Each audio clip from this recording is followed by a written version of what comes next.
dengan firman Tuhan, dia baca lagi, doa lagi, ibadah lagi hari Sabtunya. Sabtu kebetulan tadi malam hujan deras. Purwakarta hujan deras nggak?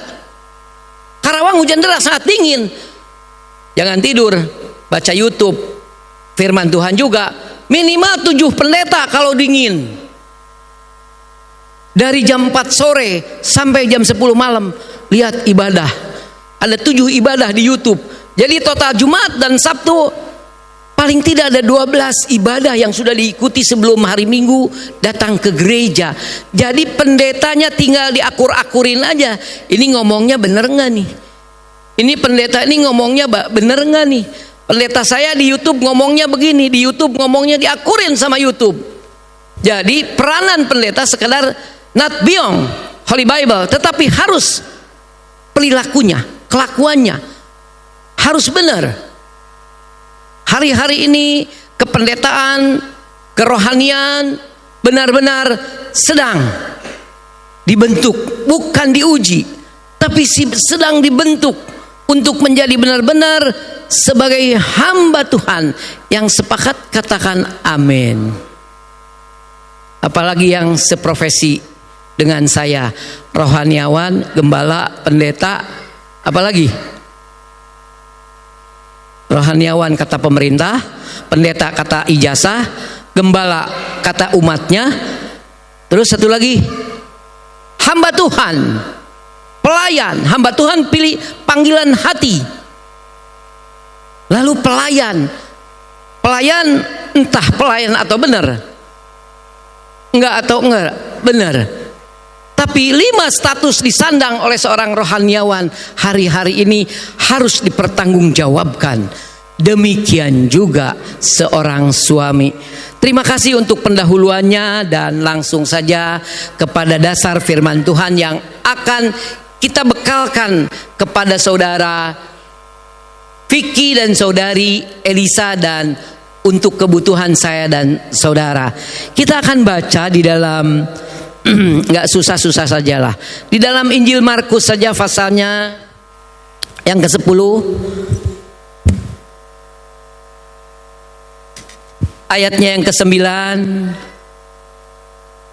Hamba Tuhan yang melayani tayangan LCD Ko Yohanes siapa kok?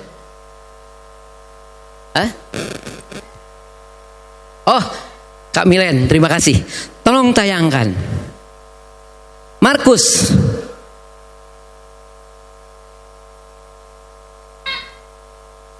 pasalnya yang ke-10. Langsung saja ayat yang ke-9, satu ayat, karena saya diberikan waktu cukup panjang untuk sampai mengantuk kita mendengarkan firman Tuhan. Mungkin tidak jadi pesta. Mungkin nggak jadi bulan madu. Firman Tuhan aja terus. Demikian bunyinya. Karena itu apa yang telah dipersatukan Allah tidak boleh diceraikan oleh manusia. Ini adalah landasan teologi sekaligus landasan spiritual. Langkah-langkah supranatural kita di dalam berumah tangga harus turunannya, juklaknya, protapnya dari sini. Saya sudah berumah tangga 30 tahun.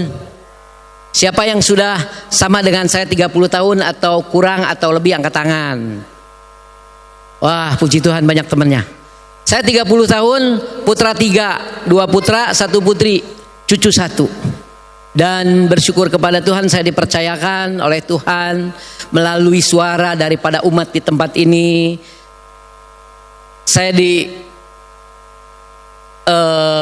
percayakan untuk menggembalakan di tempat ini.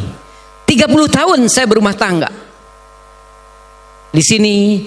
Karena itu apa yang telah dipersatukan Allah tidak boleh diceraikan oleh manusia. Yang saya highlight, yang saya garis bawahi, kenapa sampai saya kuat 30 tahun? Padahal ada kesempatan untuk dapat 1, 2, 3, 4. Talak 1, talak 2, talak 3, talak 4. Dan statusnya bisa nambah menjadi mualaf. Enak. Tapi karena ada di sini dipersatukan oleh satu kekuatan kuasa yang kuasa Allah. Tanpa dipersatukan oleh Allah, ada banyak tantangan yang membuat kita mungkin lelah. Tapi demikianlah, keluarga harus punya landasan dipersatukan oleh Allah. Sehingga di dalam Kejadian pasal 24 ada satu kisah yang cukup tragis dan kelihatannya kok ini amat, istilah anak muda sekarang, baper amat atau lebay amat, keterlaluan banget gitu.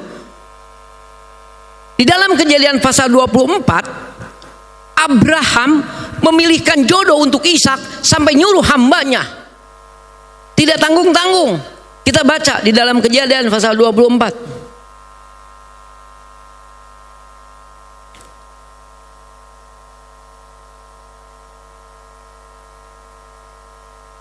Kejadian pasalnya yang ke-24, ayatnya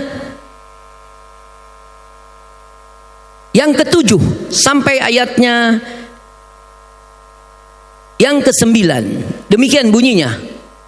Kejadian pasal 24 ayat yang ke-7. Non Milen tolong tayangkan, saya akan baca secara cepat. Untuk urusan jodoh, Abraham serius sekali. Tuhan Allah yang empunya langit, yang telah memanggil aku dari Ur Kasdim, rumah ayahku, serta dari negeri sanak saudaraku, dan yang telah berfirman kepadaku serta yang bersumpah kepadaku, memakai eksistensi dan partisipan Allah, mengulang kembali sejarah kehidupannya. Tidak main-main untuk sebuah jodoh, untuk sebuah keturunan, untuk sebuah kelanjutan kehidupan yang bermuara kepada keimanan kita kepada Tuhan. Abraham, Tuhan Allah, mau urusan menikah mah gak usah bawa Tuhan Allah. Yang paling penting bawa penghulu, bawa amil, bawa pendeta, pemberkatan, pesta, selesai. Tapi Abraham menganggap serius soal pernikahan, sungguh-sungguh tidak gampang. Sehingga saya harus katakan melalui kesempatan ini kepada saudara-saudara saya yang bersuku Batak. Ada nggak yang bersuku Batak di sini? Semua ya, mantu saya Lubis, Pak, jangan takut. Kita saudara, saya beri hormat yang setinggi-tingginya. Pestakan anak-anak bapak ibu saudara secara adat supaya pernikahan itu benar-benar belum sih seperti kriteria Tuhan, tapi sudah berusaha sampai sana.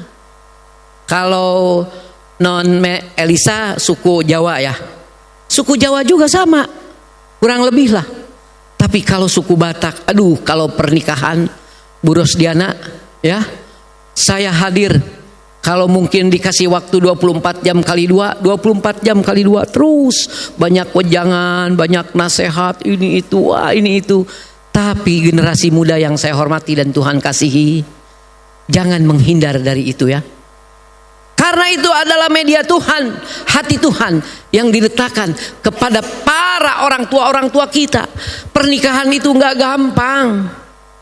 Pernikahan itu bukan asal ganti dengan talak. Tidak. Kita harus setia. Abraham sampai kembali mengulang kembali sejarah kehidupannya dengan nama Tuhan.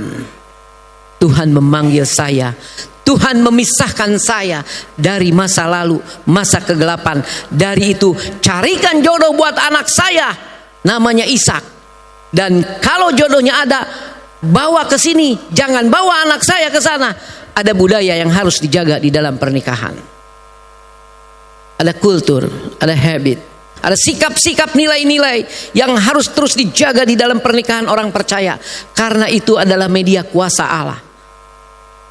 Apa yang dipersatukan oleh Allah tidak bisa diceraikan oleh manusia. Manusia dengan berbagai atribut, berbagai turunannya, budayanya, kebiasaannya, komunikasinya, kehidupan sehari-harinya, akan mudah menciderai pernikahan.